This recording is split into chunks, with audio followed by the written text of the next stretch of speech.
नमस्कार सभी को।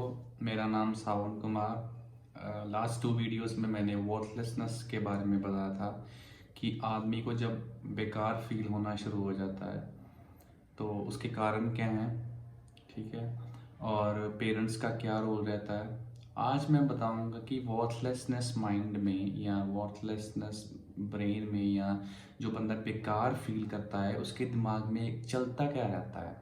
मतलब कोई कारण ही है ना जो उसको बेकार बना देता है उसकी थिंकिंग में, और उसकी वजह से वो ऊपर नहीं उठ पाता, उसको बहुत सारी प्रॉब्लम्स फेस करनी पड़ती हैं। सो आज हम उसके बारे में चर्चा करेंगे और ये चीज़ें सारी मैंने नोट डाउन की हुई हैं जो मैंने एक्सपीरियंस की है अपनी लाइफ में। So I would like to share with you guys and वो चीज़ें सारी मैंने लिखी हुई हैं। सो स्टेप बाय स्टेप मैं आपको बताता जाऊंगा कि ये चीज़ें होती हैं, ठीक है। और सबसे पहले मैं ये बात बता दूं कि जब इंसान वर्थलेसनेस फील कर रहा है ना तो उसकी सिचुएशन थोड़ी वर्स है, क्योंकि वर्थलेसनेस फील तब करता है यंगस्टर्स में, स्पेसिफिकली उनकी बात कर रहा हूँ।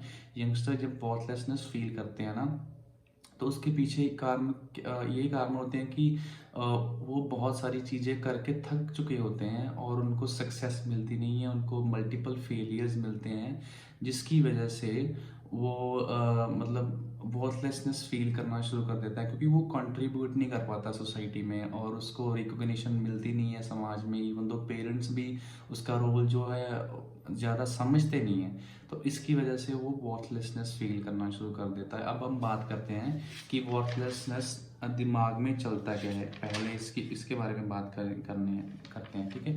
आप कभी भी नोटिस करना, अगर आप वर्थलेसनेस फीलिंग से गुजर रहे हो तो ये कोई स्टेडी फीलिंग नहीं होती, मतलब ये कोई यूनिफॉर्म फीलिंग नहीं होती, ये फ्लक्चुएट होती है। कभी आपको लगेगा कि मेरी वर्थ है, कि थोड़ी बहुत वर्थ है, कुछ सिचुएशंस ऐसे आ जाएंगी या आपको फ्लक्चुएशंस होगी मूड में, या जिसको मूड स्विंग्स कह देते हैं मतलब साइकोलॉजी में। तो आपको वैसे मूड स्विंग्स होंगे, आपको ऐसे नहीं कॉन्टिन्यूसली कि ये लगेगा कि मैं मेरी सोसाइटी में कोई वर्थ नहीं है। क्योंकि अगर आपको लगेगा कि मेरी सोसाइटी में कोई वर्थ नहीं है तो you will definitely commit a suicide, ठीक है। आप सुसाइड कमिट कर लोगे तो आपको मिक्स्ड फीलिंग आएंगी, कभी आपको अच्छा लगेगा, कभी आपको बहुत बुरा लगेगा कि मेरी सोसाइटी में बिल्कुल भी वर्थ नहीं है, ठीक है। तो ये फर्स्ट पॉइंट है, जो दिमाग में रखने वाली चीज़ है कि जब इंसान वर्थलेसनेस फील करता है तो उसको फ्लक्चुएटेड थॉट्स आते हैं कि कभी उसको लगेगा कि मैं कुछ कर सकता हूँ, उसको कभी लगेगा कि मैं कुछ कर ही नहीं सकता, मैं बिल्कुल बेकार हूँ, मेरी लाइफ में कुछ भी अच्छा नहीं हो रहा और मतलब मेरी लोगों को ज़रूरत नहीं है, ठीक है। तो पहला कारण है ये। दूसरी चीज़ ये है कि आपका जो वर्थलेसनेस माइंड होगा ना, जो मतलब जैसे आप बेकार फील कर रहे हो तो आप चेंजेस से बहुत डरोगे। हम सब लोग चेंजेस से अनकंफर्टेबल होते हैं। ये नहीं मैं कह रहा कि जो नॉर्मल इंसान है, ठीक है, जो किसी डिसऑर्डर से नहीं गुजर रहा, उसको चेंजेस से डर नहीं लगता। Changes gives us discomforts also, but उस लेवल की डिस्कम्फर्ट नहीं देता, थोड़ी बहुत डिस्कम्फर्ट देता है और ग्रेजुअली हम जो है अडाप्ट कर लेते हैं अपने आप को। बट जो जिसको वर्थलेसनेस फील हो रही है ना उसको चेंजेस बहुत इफेक्ट करते हैं और वो चेंजेस को बहुत ज़्यादा सोच लेता है, चेंजेस के बारे में बहुत ज़्यादा सोच लेता है और वो स्टार्ट करता है। बट आफ्टर 1 और 2 डेज वो कुछ चीज़ें देखनी शुरू कर देता है उसका माइंड, जो उसको थोड़ी सी अच्छी नहीं लगती। तो कौन सी जॉब है जिसमें आपको अच्छा नहीं लगेगा, कौन सी पढ़ाई है जिसमें आपको अच्छा नहीं लगेगा। कभी कभार देर आर सम थिंग्स जो आपके बस की नहीं होंगी, जो आप नहीं करना चाहते होंगे, बट नेगेटिव ओरिएंटेड माइंड है, वर्थलेसनेस फीलिंग है, तो वो उन चीज़ों को पकड़ के इतना प्रेशर दिमाग पे ले लेगा कि उसको 2-3 दिन बाद लगेगा कि मैं इसमें सरवाइव नहीं कर सकता हूँ, तो मुझे कोई और काम करना चाहिए, ठीक है। तो ये दूसरा कारण है। तीसरा कारण है कि प्रेशर बहुत अब्जॉर्ब करते हैं। कारण नहीं कि ये चलते हैं, मतलब थॉट प्रोसेस ये होता है। तीसरा थॉट प्रोसेस ये होता है कि प्रेशर अब्जॉर्बिंग नेचर बन जाती है इंसान की।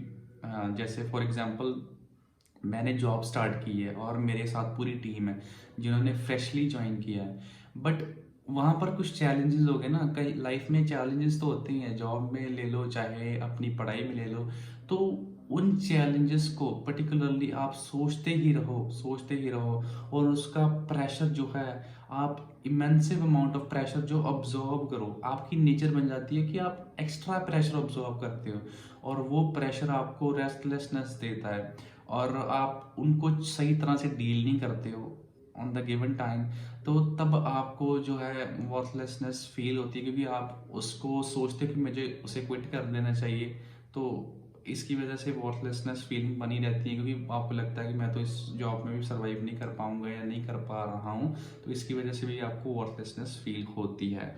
ठीक है। नेक्स्ट पॉइंट है कि आप जब वर्थलेस फील करते हो ना, ये बहुत बड़ा पॉइंट है, जब आप वर्थलेस फील करते हो तो आपको मतलब ये मैं कहूँगा कि बहुत हाई लेवल वाली प्रॉब्लम हो जाती है वर्थलेसनेस फील करना, जब आप लगता है कि मैं बहुत बेकार हो गया हूँ, और स्पेसिफिकली फॉर यंगस्टर्स। ठीक है। तो आप बहुत रोते हो, ठीक है, और जब आप रोते हो बहुत लाउडली रोते हो।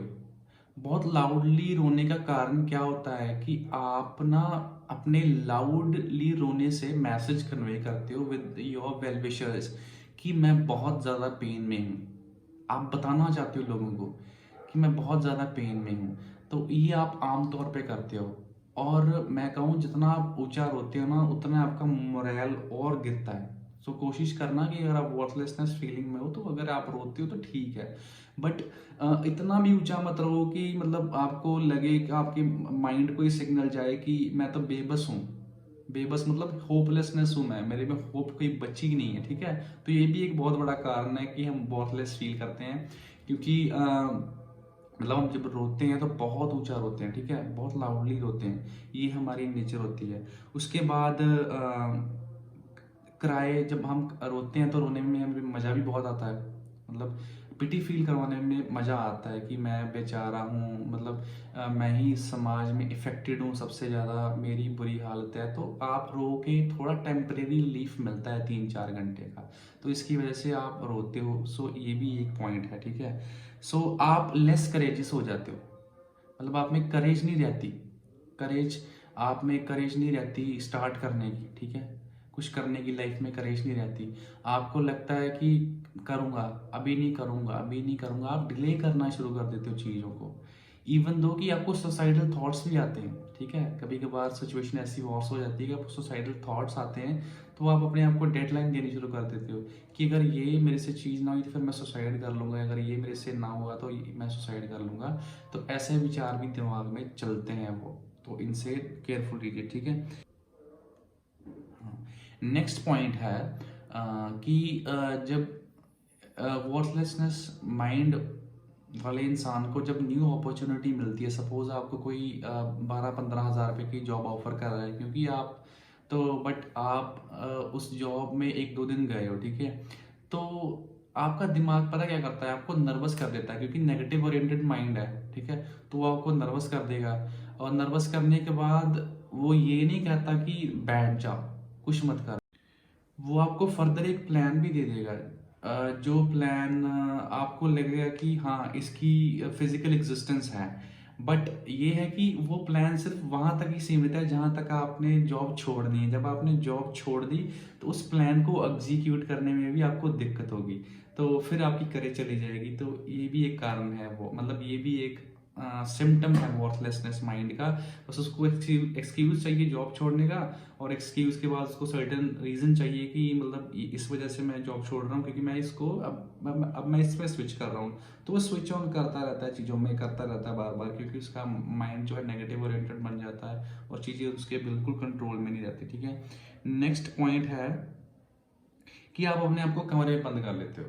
सबसे बड़ी बात, आप कमरे में ही रहते हो। ठीक है। आप कमरे में ही रहते हो, आपको बोलना बिल्कुल नहीं अच्छा लगता। पता नहीं ये क्या रिलेशन है, मैं इसके बारे में नहीं जानता हूँ, लेकिन ये एक बहुत बड़ा फैक्ट है, सेल्फ एक्सपीरियंस्ड है, कि जब आपका मूड बिल्कुल डाउन होना शुरू हो जाता है ना, तो आप बात करना बंद कर देते हो घर वालों से, और बात करना बंद कर देते हो, आप बात नहीं करते, बिल्कुल भी नहीं बात करते हो। वो आपको बार बार मतलब पुश करेंगे, बात करो, आपसे बात करने की कोशिश करेंगे, बट आप उनसे बात नहीं बिल्कुल भी करते, ये आमतौर पे देखा जाता है। और इसके अलावा बात आप क्यों नहीं करते, क्योंकि आप दिखाना चाहते हो कि हाउ पेनफुल इट इज़, कहीं ना हम सेल्फ पिटी करवा के और सामने वालों को दिखाना चाहते हैं कि सामने वाला मुझे सॉफ्टली टारगेट करे, मुझे डेलिकेटली हैंडल करे। I am fragile. तब आप समझते हो कि हम फ्रेजाइल। मैंने बहुत सारी लाइफ में चीज़ें झेल ली हुई हैं, अभी मैं फ्रेजाइल हूँ, अभी मुझे बिग टास्क मत दो। तो आप जैसे एग्रेसिव हो जाते हो, अपने आप को चुप करा लेते हो, या काफ़ी ऊंची आवाज़ में रोते हो, तो एक तरह का ये भी मैसेज होता है कि मैं इस सिचुएशन में नहीं एडजस्ट कर पा रहा हूँ, काइंडली मुझे थोड़ी सोफिस्टिकेटेड सिचुएशन चाहिए। पर आपको समझ नहीं होती और सामने वाले बंदे को भी समझ नहीं होती, बट पता नहीं फिर भी आपका माइंड जो है वो एक्सपेक्ट कर रहा होता है कि मुझे बड़ा मतलब सेंसिटिवली हैंडल करो, मैं बड़ा डेलिकेट हो गया हूँ। तो ये दिमाग में चलता है, ये ऑटोमेटिकली चीज़ें होती हैं। सो ये सारे पॉइंट्स जो मैंने डिस्कस किए हैं एक्चुअल में वॉर्थलेसनेस माइंड में चलते ही रहते हैं। तो आपको फिगर आउट करने की ज़रूरत है। अगर आपको सिम्टम्स काफ़ी बढ़ गए हैं तो मेरे अकॉर्डिंगली आपको साइकोलॉजिस्ट और साइकाट्रिस्ट के पास जाना चाहिए, ताकि आपकी ये प्रॉब्लम जो है सॉल्व हो सके। अगर मेरी वीडियो अच्छी लगी हो तो प्लीज़ इसे लाइक, सब्सक्राइब एंड शेयर कीजिए लोगों के साथ, क्योंकि लोग बहुत ज़्यादा प्रॉब्लम है वॉर्थलेसनेस माइंड की वजह से। और I just want to ask you for an apology, because मैं बहुत दिनों बाद वीडियो पोस्ट कर रहा हूँ। मैं तबीयत मेरी थोड़ी ठीक नहीं थी, इसलिए मैं वीडियो थोड़ी लेट पोस्ट कर रहा हूँ। Again thank you so much.